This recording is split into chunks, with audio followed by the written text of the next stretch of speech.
ကဲမင်္ဂလာပါကျွန်တော်တို့သမ္မတကြီးမြောင်းလိုင်ကတရုတ်ပြည်ကိုတွားလဲခဲ့တယ်တရမန်ကြီးကကိစ္စနဲ့တရုတ်ပြည်ကိုရောက်ခဲ့တယ်တွားလဲခဲ့တယ်ဟိုမှာရောက်တော့တရုတ်သမ္မတကြီးစင်ကြီးဖင်ကလည်းသူ့ကိုဗာလဲဆောင်ပေးခဲ့လဲဆိုတော့တနေ့ထဲမှာနင်တို့တွေ့ရတဲ့အတိုင်းပဲတကယ်ကိုကောင်းစားနောက်ဆုံးထွက်ဖုန်းတစ်လုံးရခဲ့ wow amazing right အဲ့တော့ဒီသူတို့နှစ်ယောက်ကနောက်အပြန်အလှန်လေးစားမှုရှိလို့အပြန်အလှန်ချစ်ခင်ကြလို့နောက်လက်ဆောင်တွေဖလှယ်ကြတာဖြစ်ပါတယ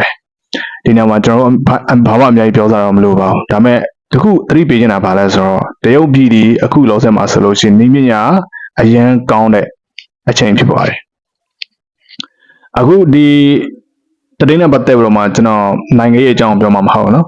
ကျွန်တော်ပြောမယ့်အကြောင်းဘာလဲဆိုလို့ရှိရင်ကျွန်တော်မြန်မာနိုင်ငံသားတွေကတရုတ်ကိုအကောင်းမမြင်တဲ့စိတ်ကတော်တော်များတယ်မဟုတ်တရုတ်တွေကကျွန်တော်မြန်မာနိုင်ငံသားကိုထင်သေးတယ်စော်ကားတယ်နိုင်ကျင့်တယ်မြန်မာနိုင်ငံကမိန်းကလေးငယ်တယ်ဆိုလို့ရှိရင်ကွာတရုတ်ပြည်သွားတဲ့ခါကြလို့ရှိရင်တရုတ်ပြည်ကိုလုံးသွားလို့တဲ့ခါကြလို့ရှိရင်တရုတ်တွေကဘာလုပ်လဲဆိုတော့မယားငယ်လုံးခဲ့တဲ့ဘာညာကွာဒါတွေကကျွန်တော်အမြဲတမ်းကြားခဲ့တဲ့သတင်းတွေအဲ့ဒါမလားနော်ပြီးတော့တရုတ်ပြည်မှာထုံခဲ့တဲ့ကုန်ပစ္စည်းတွေဆိုလို့ရှိရင်လည်းမြန်မာနိုင်ငံမှာစေးပုံနဲ့ရောင်းချပြီးတော့မ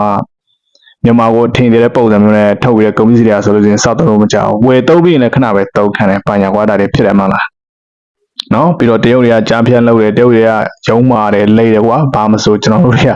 ကဒီတရုတ်နဲ့ပတ်သက်ပြီးတော့မှနေ့တိုင်းကြားနေရတဲ့စကားတွေဘာလို့လဲဆိုတော့တရုတ်နိုင်ငံဒီကျွန်တော်နိုင်ငံရဲ့နော်အိမ်နီးချင်းနိုင်ငံဖြစ်ပါတယ် right ဒါကျွန်တော်တို့လည်းမဝေးတဲ့နိုင်ငံဒါပြောမှဆိုလို့ရှိရင်ကျွန်တော်တို့ရဲ့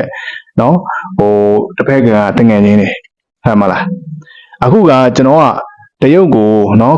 ကောင်းတဲ့ဖက်မှာကျွန်တော်ထောက်ပြမှာနော်ဒါတရုတ်ကိုအားပေးတာတော့မဟုတ်တရုတ်မှာကအခုအားတနေတာအများကြီးပဲတရုတ်နိုင်ငံဆိုလို့ရှိရင်အခုလို့ဆိုဘယ်လောက်တိုးတက်နေပြီလဲဘယ်လောက်အင်အားကြီးနေပြီလဲဆိုတော့အမေရိကန်တော့ကြောက်နေရပါတယ်တရုတ်နိုင်ငံကကျွန်တော်တို့မြန်မာနိုင်ငံရဲ့အိမ်နီးချင်းနိုင်ငံ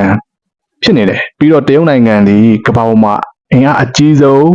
ဖြစ်တဲ့ super power နိုင်ငံဖြစ်တယ်ကမ္ဘာပေါ်မှာဆိုလို့ရှိရင်အင်အားအကြီးဆုံး super power country က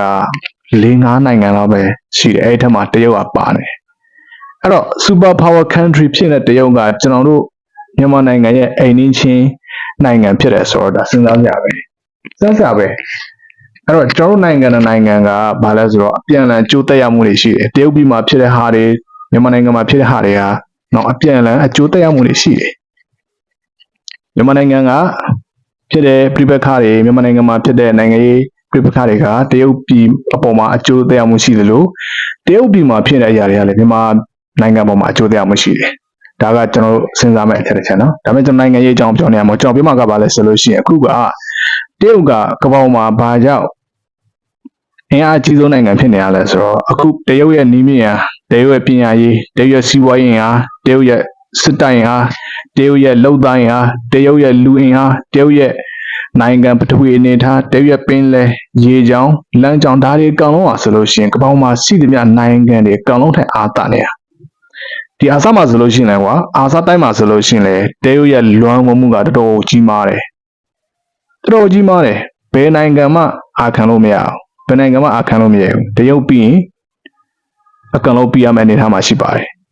အခုတရုတ်နိုင်ငံနဲ့နေတဲ့မြန်မာနိုင်ငံတို့ထိုင်းနိုင်ငံတို့ဟာလားဒီစစ်တောင်အာဆာမှာရှိတဲ့နိုင်ငံတွေကောင်လုံးကလည်းတရုတ်လှုပ်သလိုလိုက်လှုပ်ရမယ်တရုတ်ပြီးရင်ငါတို့ပြီးရမယ်ဆိုတဲ့အနေအထားမှာရှိနေပါတယ်အဲ့တော့ဒါစဉ်းစားစရာပဲနော်ဒီလောက်တော့မှအင်အားကြီးနေတဲ့ပါဝါကြီးတဲ့နိုင်ငံကကျွန်တော်မြန်မာနိုင်ငံရဲ့အိမ်နီးချင်းနိုင်ငံဖြစ်နေဆိုတော့ဒါစဉ်းစားကြပဲနော်အနောက်နိုင်ငံတွေကကျွန်တော်မြန်မာနိုင်ငံကိုလာထိပြီဆိုလို့ရှိရင်တရုတ်နိုင်ငံကသွားထိရတယ်တူပဲတော့ပေါ့လားအဲ့တော့ဒါကိုစဉ်းစားကြပဲဒါကတော့ကမ္ဘာနိုင်ငံရေးအကြောင်း right နောက်တစ်ခုကဘာလဲဆိုလို့ရှိရင်ခုနကပြောတဲ့တရုတ်ပြည်မှာထုတ်တဲ့ကုန်ပစ္စည်းတွေကစောက်သုံးမကြအောင်ဆိုမဲ့လို့လေတကယ်သူတို့နိုင်ငံမှာသူတို့ထုံးတဲ့သူတို့နိုင်ငံအတွက်သူတို့ထုံးသုံးတဲ့ကုန်ပစ္စည်းတွေသူတို့နိုင်ငံမှာသူတို့စောင့်လုပ်တဲ့အရာတွေဆိုလို့ရှိရင်တကယ်မှန်ကန်ကြီးတလားသူတို့စောင့်တဲ့သူတို့စောင့်အုပ်တွေသူတို့သုံးတဲ့ပစ္စည်းတွေသူတို့ထုံးတဲ့သူတို့ကိုယ်ပိုင်အတွက်ပစ္စည်းတွေဆိုလို့ရှိရင်တကယ်အမှန်ကန်တကယ်ခိုင်ခန့်တဲ့ဟာတွေကျွန်တော်တို့အခုဝယ်သုံးတဲ့နော်တရုတ်ပစ္စည်းတွေကဈေးချို့တယ်ဈေးပေါ်တယ်ဆိုတာကသူတို့ကဈေးကွက်ကစားတာပဲသူတို့ကဈေးကွက်တည်တယ်ဒီနိုင်ငံမှာရှိတဲ့လူတွေကသူတို့ရဲ့ဟာလာ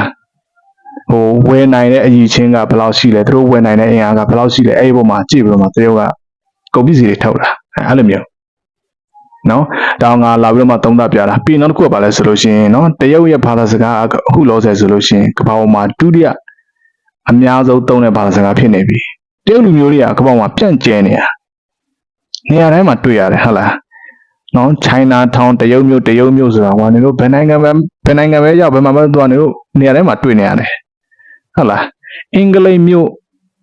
အင်္ဂလိပ်ထောင်တခြားနိုင်ငံမှာသွားလဲတို့တွေ့ဘူးလားမတွေ့ဘူးနော်အခုတရုတ်ဘာသာစကားဆိုလို့ရှိရင်လည်းစင်ကာပူသုံးတယ်မလေးရှားသုံးတယ်ဟောင်ကောင်သုံးတယ်တိုင်ဝမ်သုံးတယ်စဉ်းစားကြည့်လေတရုတ်ဘာသာစကားဆိုလို့ရှိရင်ဒုတိယအများဆုံးသုံးတဲ့ဘာသာစကားဖြစ်နေပြီတရုတ်စာတရုတ်စကားတရုတ်လူမျိုးကိုအောင်ပြန့်ကျဲနေအဲ့တော့ငါကြံပေးချင်ပါလဲဆိုတော့အခုကျွန်တော်တို့မြန်မာနိုင်ငံမှာနိုင်ငံရေးပြန်ရေးကြဆုံးတဲ့အချိန်မှာနော်ငါတို့ရဲ့သားသမီးတွေအတွက်နော်ဘယ်မှာကြောင်းထားလို့ကြောင်းထားမှမသိ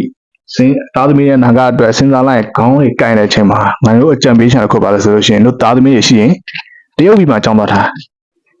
အဲ့ဒါမှပြန်ရေးကောင်းတယ်နော်အကယ်တရုတ်ပြည်ကိုမသွားနိုင်ဆိုလို့ရှိရင်လည်းတို့မှာသားသမီးရှိတယ်ဆိုလို့ရှိရင်ဘာဖြစ်လဲတရုတ်စာသင်ခိုင်း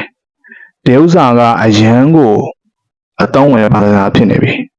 နော်တို့တရုတ်စကားတတ်ထိုင်အင်္ဂလိပ်စကားအင်္ဂလိပ်စာတတ်ထားတဲ့တူပဲโอเคအဲ့တော့ဒါကလာပြီးတော့မှအကြံပေးရှင်းတာပါကိုအိမ်ဘေးနားမှာရှိတဲ့နိုင်ငံတစ်ခုရဲ့တိုးတက်မှုကိုနော်အခွင့်ကောင်းမြတ်တတ်ဖို့လိုရတယ်ဟုတ်တယ်မလားတရုတ်ပြည်နဲ့ပတ်သက်ပြီးတော့မှမင်းတို့မသိတာအများကြီးရှိတယ်သိလားတရုတ်ပြည်ကအခုမှတိုးတက်ရတယ်ဆိုတာမဟုတ်သိလားတရုတ်ပြည်ကဟိုးရင်တော့တိုးတက်ခဲ့ပြီးသားအင်္ဂလိပ်နောက်နိုင်ငံသားတွေကတရုတ်ပြည်ကိုလာနေချက်ခဲ့လို့တရုတ်ကအဲ့မှာကြာဆုံးခဲ့တာတမိုင်းရပြောမယ်ဆိုလို့ရှိရင်တရုတ်ပြည်မှာစောင်းခဲ့တဲ့မဟာတတိုင်းကြီးတွေတိလား The Great Wall တွေပြီးတော့ဒီလိုအခုသုံးတဲ့ငွေစက်ကူတွေဆိုလို့ရှိရင်တရုတ်နိုင်ငံမှာပထမဆုံးတည်တွင်ခဲ့တာမိုးရသည်မှာတို့စောင်းတဲ့ထီးတွေဆိုလို့ရှိရင်တရုတ်ပြည်မှာပထမဆုံးတည်တွင်ခဲ့တာနောက်မှအမေရိကန်နိုင်ငံသားတွေနောက်နိုင်ငံသားတွေကဒါကိုလာတွေ့ပြီးတော့မှအတူယူမှသူနိုင်ငံသူတို့နော်ဟိုတကယ်ကောင်းတဲ့ဟာပြန်ထွင်ယူတာโอเค